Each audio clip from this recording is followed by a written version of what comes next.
하나님의 음성 왜 듣고 싶으십니까? 문자를 음성으로 재편집하였습니다. 불안하다. 내가 잘하고 있는 건가? 듣지도 보지도 못하니 알 수가 있어야지. 제가 신앙생활 중 가장 궁금한 것이 무엇입니까? 성도님께 여쭈면 이것이 가장 첫 번째 질문입니다. 하나님의 음성을 한 번만이라도 정확하게 듣고 싶습니다. 그래요. 하나님의 음성을 어떤 경우에 듣고 싶으세요? 제가 나름대로 생각해보니 열심히 충성되게 사역을 하고 있는데 과연 제가 잘하고 있는지 궁금할 때 하나님 음성 듣고 싶습니다. 어려운 일, 즉 빈곤, 질병, 재난, 정신질환, 관계의 고통, 배우자의 외도와 불신, 자식과 부모와의 갈등 등등 도저히 내 힘으로는 해결할 수 없을 때 하나님 음성을 듣고 싶습니다. 세상 일이 내 뜻대로 되지 않아 번번이 실패하고 아무리 노력을 해도 가망이 없어 다 포기하고 이제 나이 들어 목회자의 길로 사역자의 길로 가려고 할 때 하나님의 음성을 듣고 싶습니다. 은밀한 죄를 나만 아는 은밀한 죄를 짓고 있을 때 그 죄에서 빠져나오지 못할 때 사람에게는 내 주변 사람에게는 말할 수 없고 하나님의 용서를 받고 싶을 때 하나님의 음성을 듣고 싶습니다. 더 많은 종류의 고민과 갈등의 이유로 하나님의 음성을 듣고 싶다고 하십니다. 그러나 오늘은 이 4가지 카테고리로 묶어서 나눠보십시다. 저의 주된 사역은 성령의 은사를 사모하는 자들에게 기름 부음이 동반된 안수 사역, 즉 사도행전 2장의 미니스트리입니다. 안수 사역, 기름 부음이 동반된 안수 사역입니다. 즉 관계성에 의한 1:1 또는 불특정 다수의 대면의 사역입니다. 특수한 영적 사역이지요. 보이지 않는 영혼들과의 전쟁을 하는 사역이지만 사람과 시간과 공간 이 3가지의 보여지는 조합이 필요합니다. 그리고 하나님께서 예비하신 자들에게만 허락한 안수사역의 주체인 저 목회자에 대한 신뢰가 반드시 동반되어야 합니다. 이것은 눈으로 확인할 수 없는 보이지 않는 중요한 요소입니다. 이 관계가 이루어진 후에 사역의 시작은 이렇게 전개됩니다. 첫 번째는 안수사역의 가장 주요한 강력한 역사, 즉 기름 부음의 은사가 저에게 있습니다. 우리들에게 있습니다. 그 공간 안에 있어야 합니다. 두 번째, 은사를 사모하는 자들과의 만남이 예비되어 있습니다. 이것은 우연이 아닙니다. 20여 년을 뒤돌아보아도 그 어떤 만남도 미리 준비한 적이 한 번도 없었습니다. 요즘처럼 이렇게 제가 인터넷으로 방언 클리닉을 할 것이라는 것은 생각도 못한 일입니다.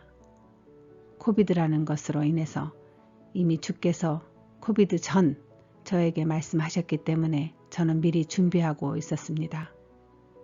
이렇듯 하나님의 일은 우연이 절대 아닙니다. 세 번째, 안수하는 자와 안수받는 자 사이에서 신뢰가 반드시 연합되도록 성령께서 강력하게 일을 하십니다. 생면 부지의 사람일지라도 처음 본 사람일지라도 연합되도록 성령께서 일을 하십니다. 네 번째, 성령의 은사의 가장 기본이고 중요한 방언의 은사의 임하심이 저의 사역의 첫 증거입니다. 모인 분들에게, 방언을 사모하는 자들에게 하나님께서 보여주십니다.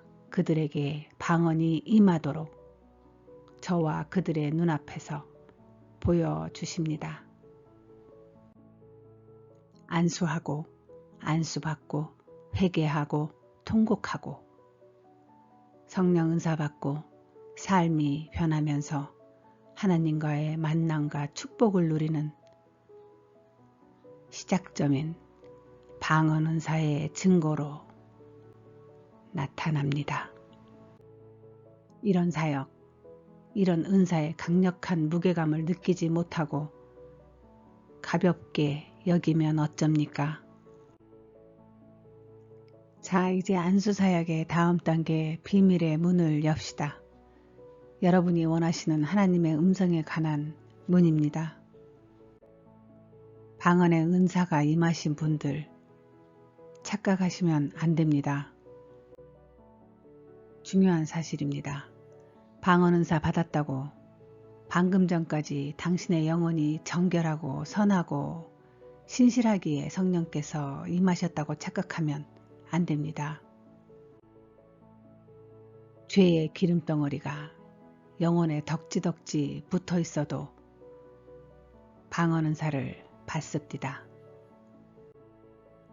왜 죄덩어리가 더덕더덕 붙은 죄인에게 성령의 강림이 있을까요? 저의 사역 자리에 예비되어 나오신 분들은 죄를 짓지 않아서가 아니라 자신이 죄인임을 알고 그 죄가 미워서 몸부림치다가 그 죄성을 해결해 보기 위해 성령을 간절히 구하는 자들입니다. 이것은 오랜 임상 목회 사역에서 알게 된 비밀입니다. 굉장히 중요한 비밀이지요. 그저 알아 죄인을 부르러 오신 거지 이런 정도의 얄팍한 정의를 내리면 안 됩니다. 우리들 어느 누구도 다 그 속을 들여다보면 아무리 수십 년을 샤워를 해도 다 씻을 수 없는 죄의 기름덩어리가 우리의 영혼 안에 겹겹이 쌓여 있습니다. 내시경을 해서 보여만 진다면 아마 차마 눈뜨고 볼 수가 없을 것입니다. 자신 있고 당당하게 방언 통변을 듣고 싶고 하나님 음성 듣고 싶다고 오신 분들, 제 앞에서 신령한 척해도 안수 사역 안에서 다 들키고 맙니다. 그 자리에서 자빠져 버립니다. 하나님의 칭찬을 듣고 싶어 왔다가 하나님의 경책을 듣고 어찌 그 어깨가 여전히 뻣뻣하겠습니까? 어찌 그 입술로 자랑질 하겠습니까? 저 같은 사역자에게 주신 달란트는 아무리 감추고 싶어도 감출 수 없는 사람이 말하는 죄의 기준이 아닌 성령께서 말씀하시는 죄, 그 죄를 밝히 드러내주는 것입니다. 방언 은사 받았다고 어깨에 힘이 들어갔습니까? 방언을 유창하게 한다고 죄인이 아니라 자신 아닙니까? 절대로 그렇게 하지 마십시오.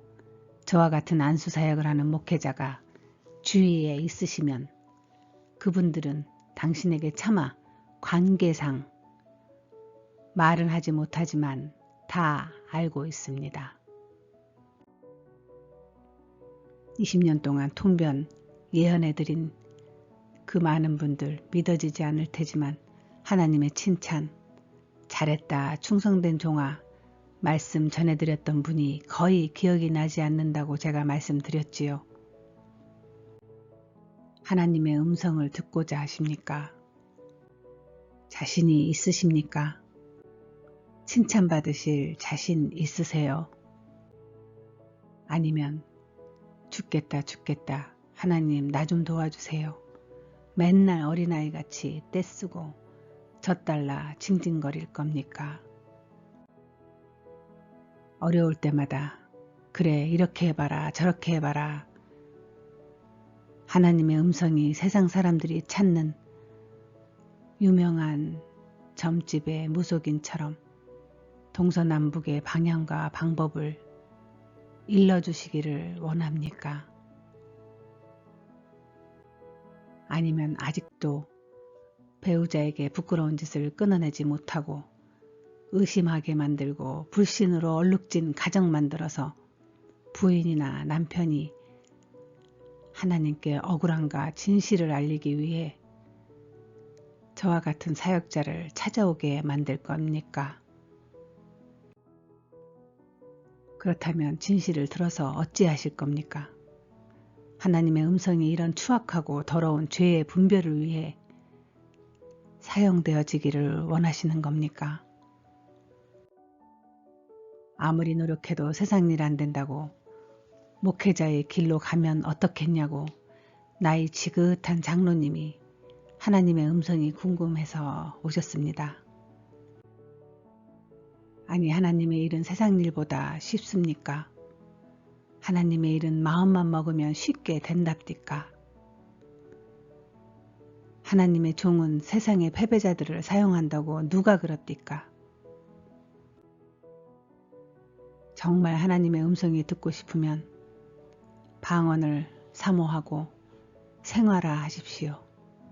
직접 들을 수 있는 기도의 지경이 깊어지는 것이 가장 정확한 하나님의 음성을 들을 수 있는 비결입니다. 왜냐하면 제가 통변이나 영분별을 통해 깨닫게 해주시는 그 비밀들은 상대방에게 다 전해드릴 수 없는 차마 입에 담기 힘든 그분들만의 비밀들이 있기 때문입니다. 제가 하는 사역 중에 가장 힘든 부분이기도 하지요. 알면서도 모른 척 해야만 하는 질끈 눈 감고 덮어야만 하는 헤아릴 수 없는 죄들이 저와 우리들의 영안에 또아리 치고 있음에도 저는 그저 기도하십시오. 방언은 능력입니다. 방언은 우리의 영혼의 죄의 기름덩어리를 제거해 줍니다. 매 순간 방언을 생활화하십시오. 이것이 하나님이 당신에게 해주시는 음성입니다. 이렇게 말해드릴 때가 가장 마음이 아픕니다. 그래도 하나님의 음성이 듣고 싶다. 그래도 듣고 싶으세요? 자신 있으십니까? 들을 자신이 있으시냐고요?